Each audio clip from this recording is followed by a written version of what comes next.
Le damos la bienvenida a don José Alfredo Corripio, que se incorpora al almuerzo. Qué placer tenerlo por aquí. José Alfredo, ¿cómo estás? ¿Cómo te fue? Muy bien. Bien. Bueno, trabajando. No me quejo. Siéntese. Gracias. Bueno, reanudamos este conversatorio y nos había pedido la palabra antes de reiniciar don Miguel Feble. Se la pasamos.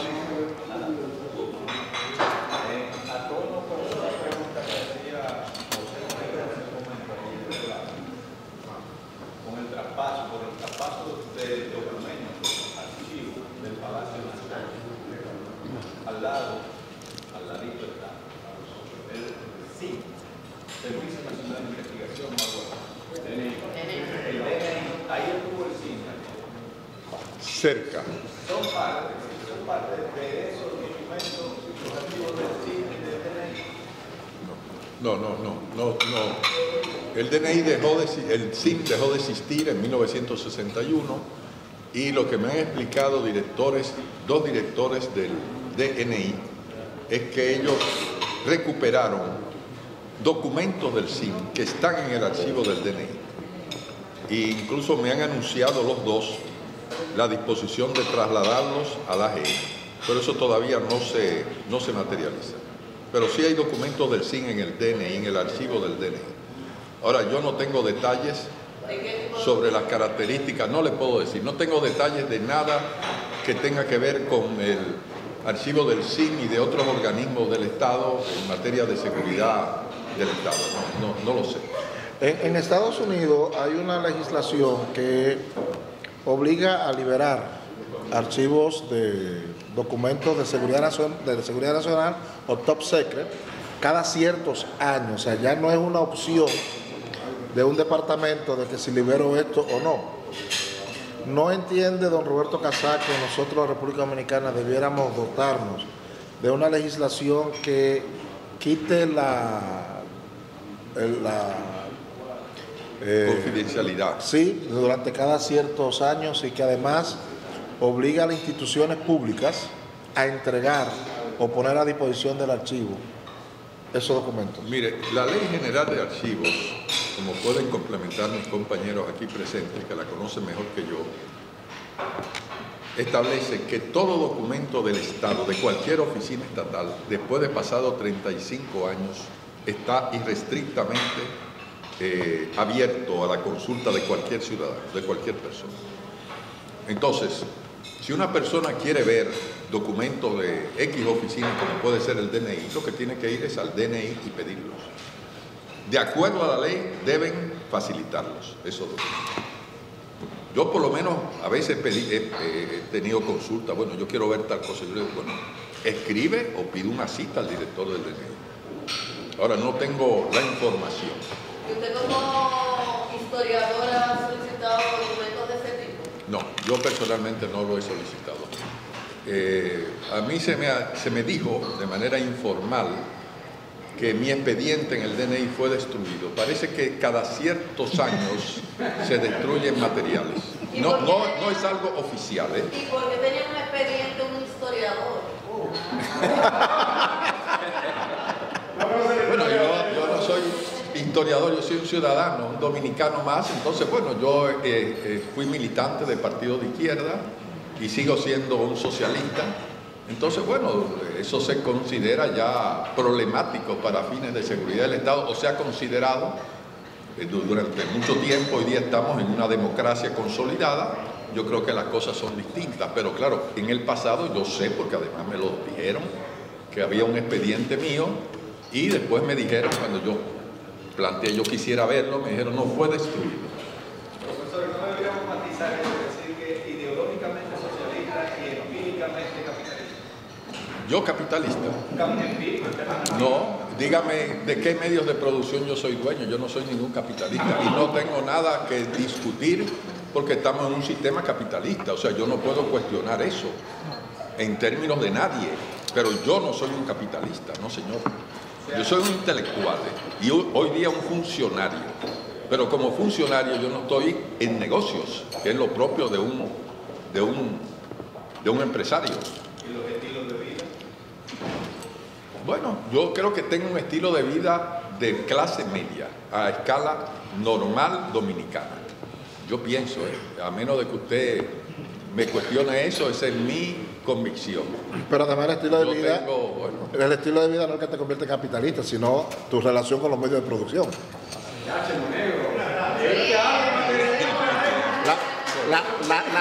La derecha estudia mucho la izquierda.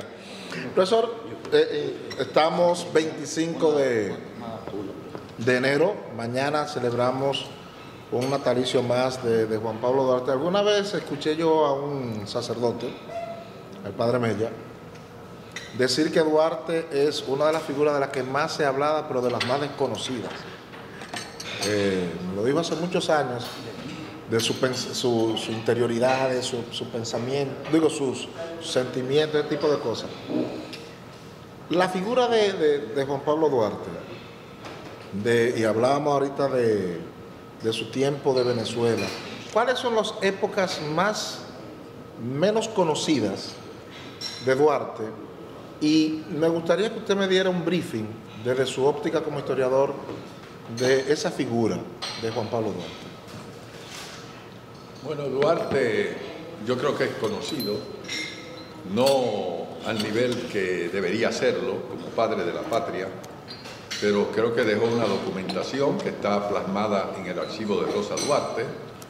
Además, algunos historiadores de la época lograron recolectar información acerca de él, particularmente José Gabriel García, que escribió la primera biografía de Juan Pablo Duarte, Emiliano Tejera, que se nutrió de los papeles de Duarte y escribió también un estudio sobre Duarte para justificar la erección de la estatua en el Parque Duarte, que eso dio lugar a mucho debate porque en un momento dado, eso ya es algo que también tiene cierta importancia histórica, Duarte no era reconocido padre de la patria.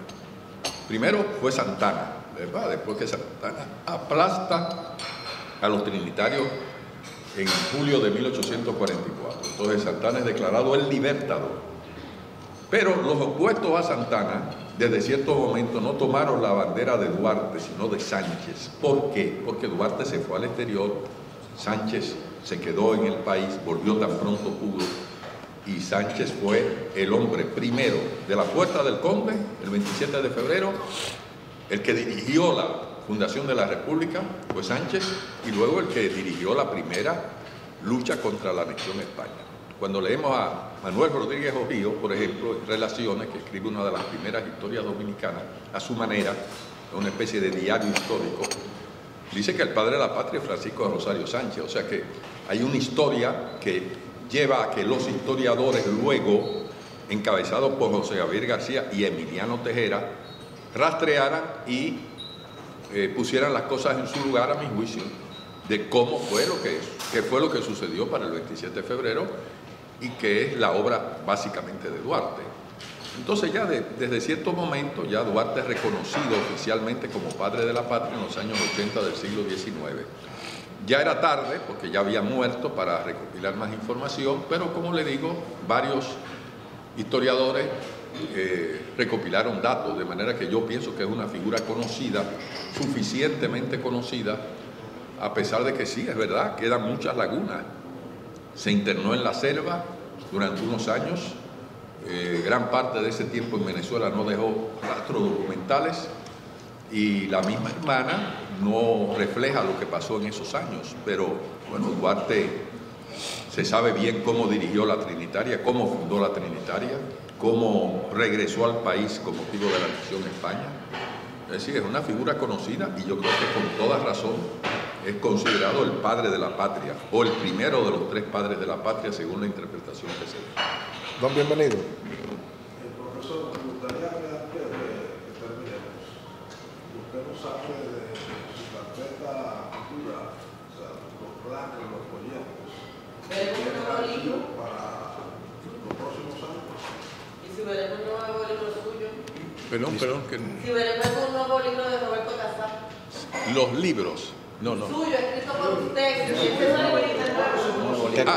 ¿Cuándo veremos un nuevo libro escrito por usted? En los próximos meses hay un libro ya terminado que es una reescritura de la historia social y económica de la República Dominicana que llega hasta el año 2000 aproximadamente. El tomo 2 original yo dejé de publicarlo durante muchos años porque sabía que había que actualizarlo y revisarlo. Lo había hecho ya en el tomo 1 y ahora está terminado el tomo 2. De manera que ya ese es un libro próximo, está prácticamente en imprenta por la Universidad Autónoma de Santo Domingo. O sea que yo tengo, sí, aunque con dificultad, trato de seguir investigando y escribiendo. Le preguntaba a don Bienvenido cuál es la carpeta de planes del Archivo General de la Nación. En cuanto a publicaciones. No, general, institucional. Proyectos del archivo como archivo para seguir Creciendo. institucional y de crecimiento todo su trabajo. Yo diría seguir lo que se está haciendo básicamente, es decir, ampliar las cosas, completarlas. Por ejemplo, traer los materiales de todos los países posibles. Comenzamos con España, pero vamos a seguir con Puerto Rico. Queremos hacerlo con Haití. Se han hecho exploraciones de Francia, le pongo ejemplos, es decir, pero son cosas ya iniciadas. Las ediciones de libros, como le digo, lo mismo. Tenemos ya una carpeta de una colección editorial, yo diría que grande o muy grande, casi 500 títulos para el país, pero eso todavía hay que seguirlo desarrollando, tenemos que rescatar muchas cosas. Por ejemplo, en lo que mencionábamos hace un rato de las bibliotecas de Betilio Alfao Durán y Emilio Rodríguez Moricía, y hay decenas de libros que prácticamente son desconocidos, salvo por muy pocas personas. Entonces, bueno, nosotros vamos a tratar de seguir rescatando ese tipo de piezas raras, no solamente digitalizándolo, sino publicándolo como libro.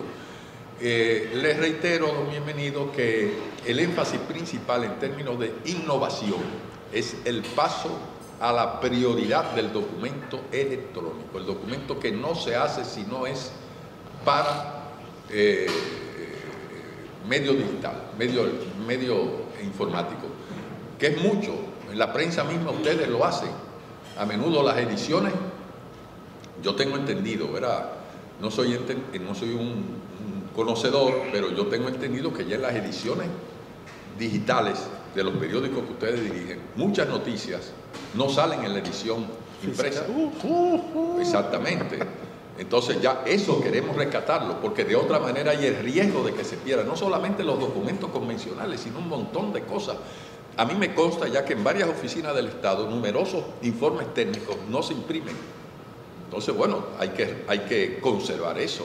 De otra manera, fácilmente se pierde por accesibilidad, cambio de plataformas informáticas. Entonces, tenemos una tarea compleja, difícil, no solamente en la conservación y organización de esos materiales, sino en la relación, que haya un sistema articulado de gestión archivística en el Estado.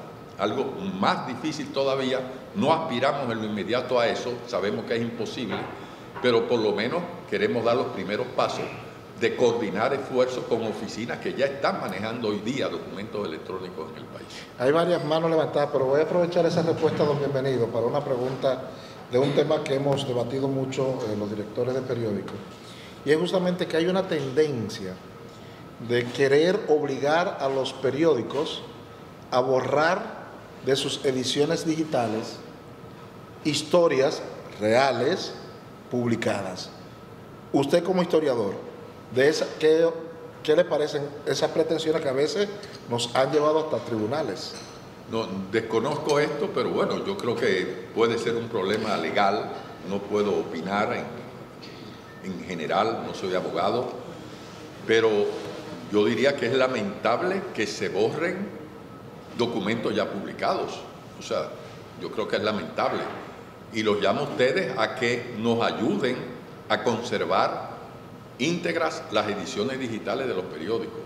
O sea, ahí les pido francamente ayuda. Ayúdennos a nosotros poder registrar. Tenemos compañeros haciendo ese trabajo, pero debemos fortalecerlo de manera que todo lo que se vaya produciendo de valor digital o electrónico se conserve. O sea, ustedes están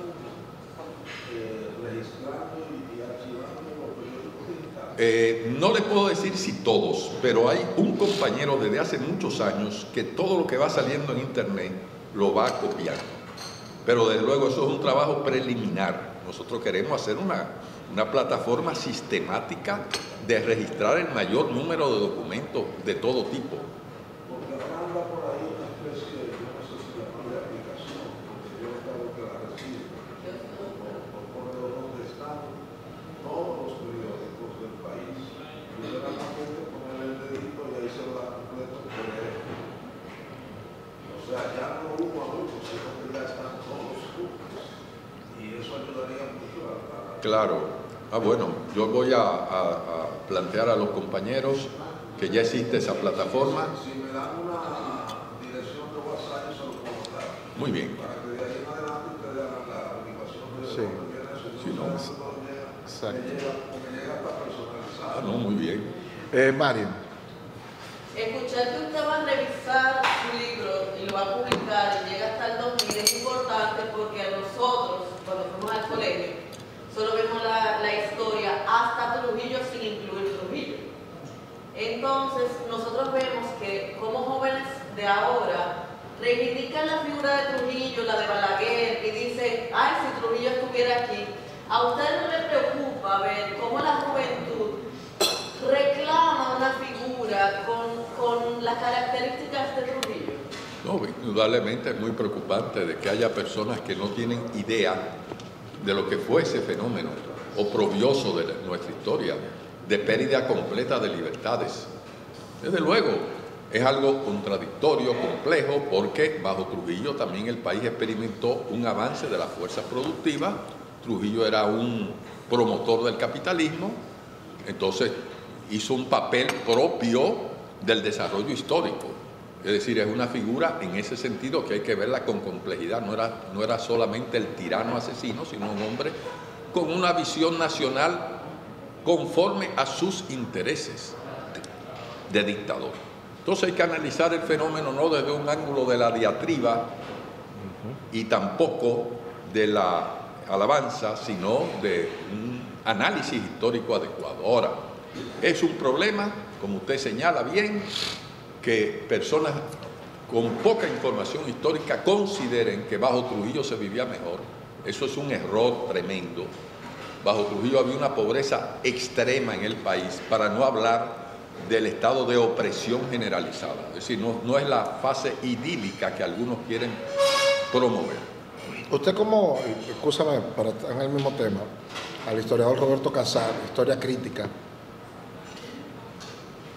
se quiere idealizar el manejo de la economía de Trujillo.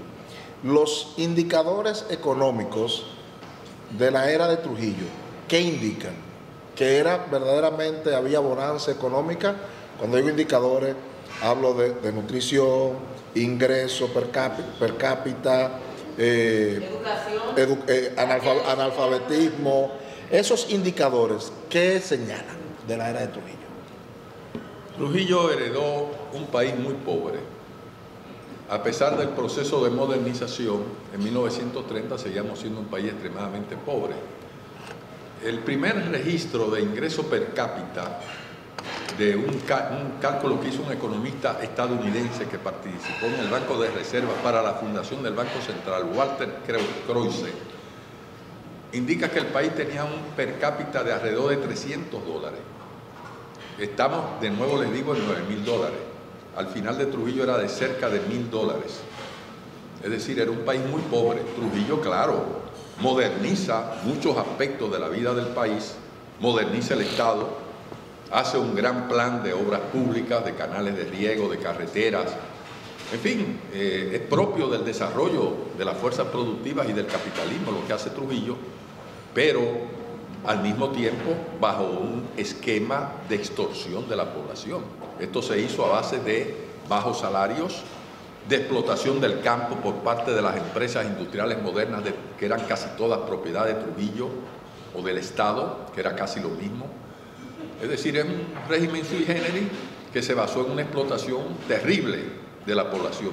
No, nada de bienestar, todo lo contrario, pobreza, limitaciones prácticamente no teníamos una clase media, era reducidísima y en condiciones siempre precarias, de manera que a mi juicio la caída de la dictadura, el paso a una democracia con todos los peros que le podamos poner, fue un paso positivo y progresivo en la vida dominicana. ¿Y usted cree que Balaguer es el padre de la democracia dominicana, como dicen muchos? No, yo no lo creo, no, claro que no. Balaguer es el continuador de Trujillo, es decir, es el heredero del trujillismo en nuevas condiciones. No una dictadura abierta y total, una semidictadura, eso fue el esquema de Balaguer en los 12 años. En los 10 años, producto del inicio de la democratización en 1978, ya el Balaguer de 1986 ha experimentado cambios. Vemos que, por ejemplo, no se reprodujo la represión por motivos que podemos discutir, no es por buena fe o lo que sea, sino circunstancias históricas. Entonces no hay un solo Balaguer, hay varios Balaguer, pero evidentemente yo no lo considero padre de la democracia, sino más bien heredero del autoritarismo dominicano. Joel. Sí, Joel Suero, Roberto, periódico Hoy Digital. Hace la pregunta, Ricardo, qué bueno que en el Archivo General de la Nación están apostando a la tecnología, a digitalizar los archivos y todo lo que compete a ese entidad.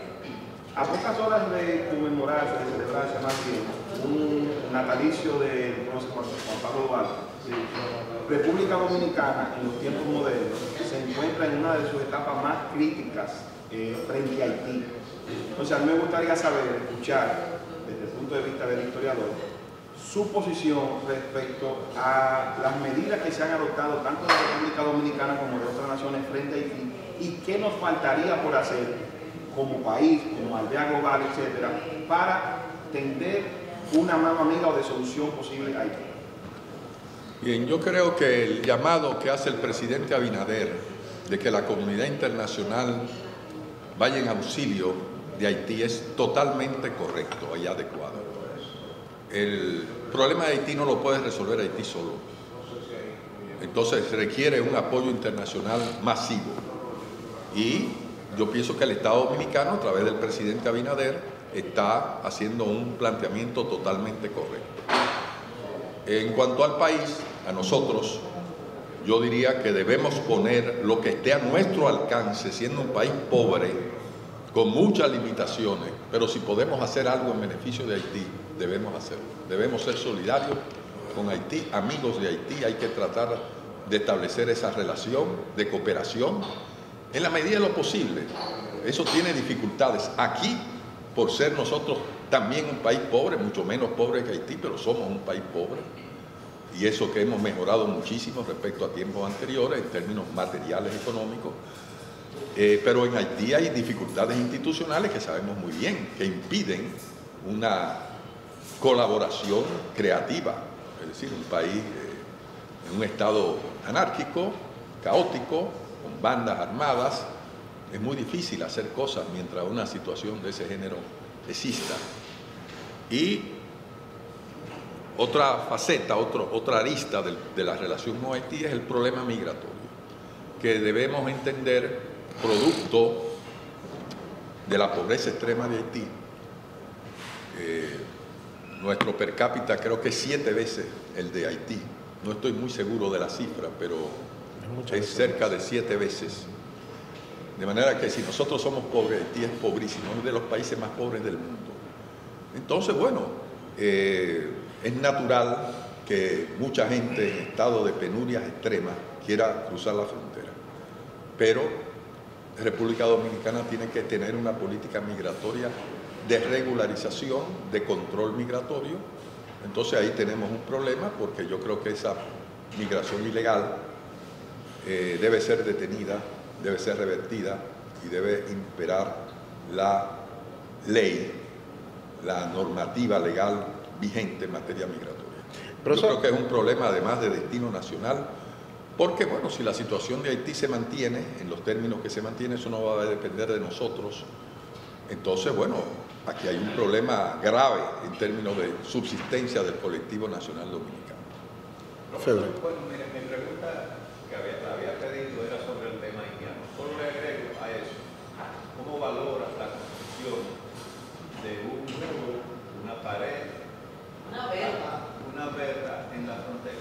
Mire, yo creo que la verja, el muro, no soluciona el problema migratorio. Señores, en Estados Unidos hacen túneles para pasar los lugares donde hay verjas. Es decir, es un problema de voluntad de regularización de legalidad. Yo no digo que extirpemos la migración, sino que la controlemos y la disminuyamos. Entonces ya es un problema de aplicación legal, que los haitianos que viven aquí estén acogidos a la ley, a las regulaciones vigentes. El muro no soluciona ese problema. Y que